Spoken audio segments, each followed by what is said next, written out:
2010 en juillet. C'est la fête des remparts et partout dans Dinan, même sur les boulevards, des gens y font la fête, déguisés comme en temps. Ils s'y amusent et jouent, tout comme des enfants.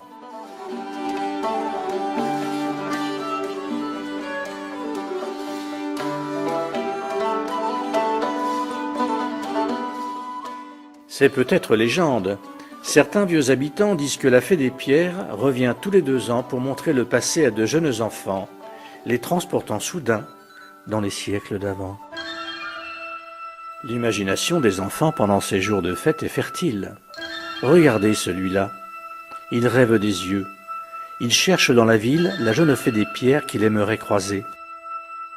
Comment t'appelles-tu, jeune enfant? Michel, madame.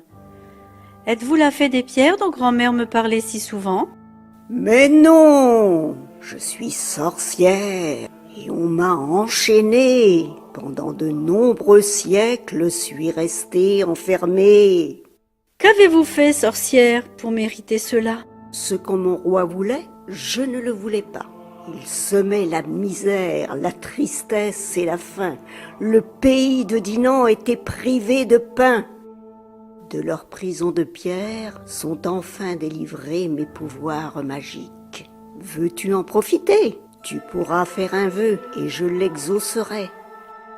J'aimerais traverser l'espace temporel, voyager dans le temps, passer plusieurs Noëls et regarder les gens pour voir comme ils vivaient. Je veux rencontrer les gueux, les nobles et les guerriers. Envoie-moi dans l'espace traverser les années. Sorcière des lieux, pourras-tu m'exaucer? Continue ton chemin, mon garçon. Où vas-tu? À la fête des remparts, retrouver mes copains. Dès à peine à l'orée de la ville fortifiée, il ne voit que misère, famine, et puis guerriers qui assiègent depuis des semaines écoulées, campant à bas les murs de la belle cité.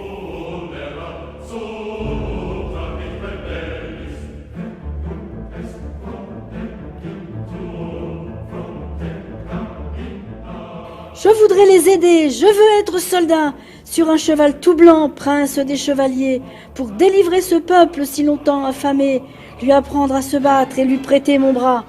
Michel, porte secours à la princesse des lieux.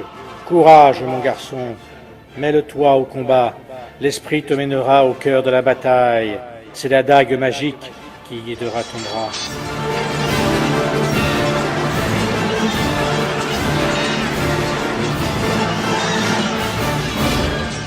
Courage, mes guerriers, défendons la princesse.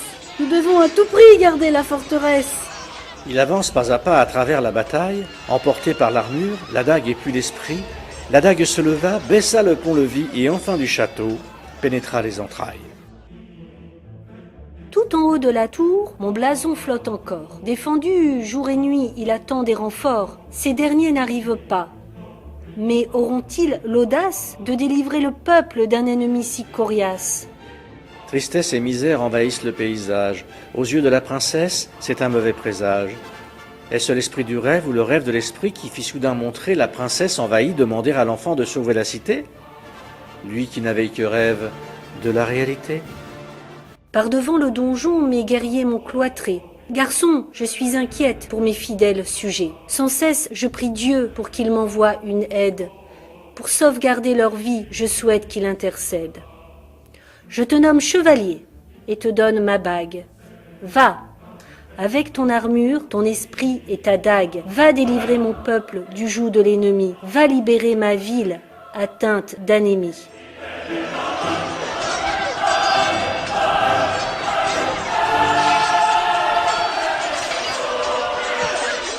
Guerriers, il faut vous battre, flécher et décocher. Reprendre du terrain, il faut les repousser.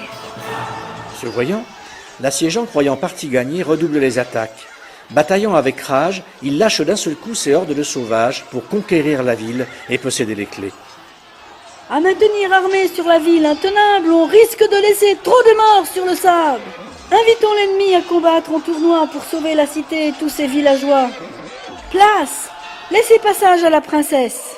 Place!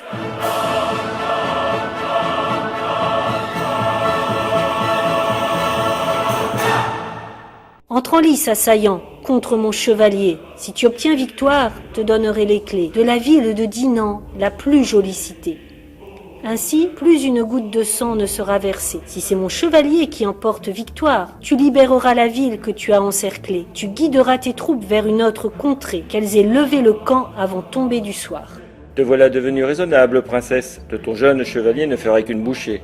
Dès après le combat, j'aurai la forteresse aussi bien défendue par tes vaillants guerriers.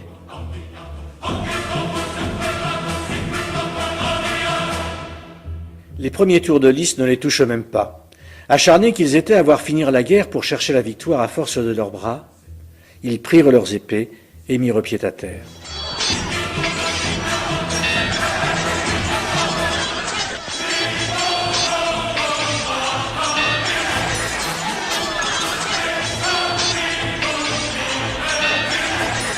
La dague d'un coup franc désarma l'assiégeant mais épargna sa vie. Rien n'étant plus blessant que de perdre la face devant toute une armée, il lui donna de suite l'ordre d'évacuer. Victoire! Victoire! Victoire!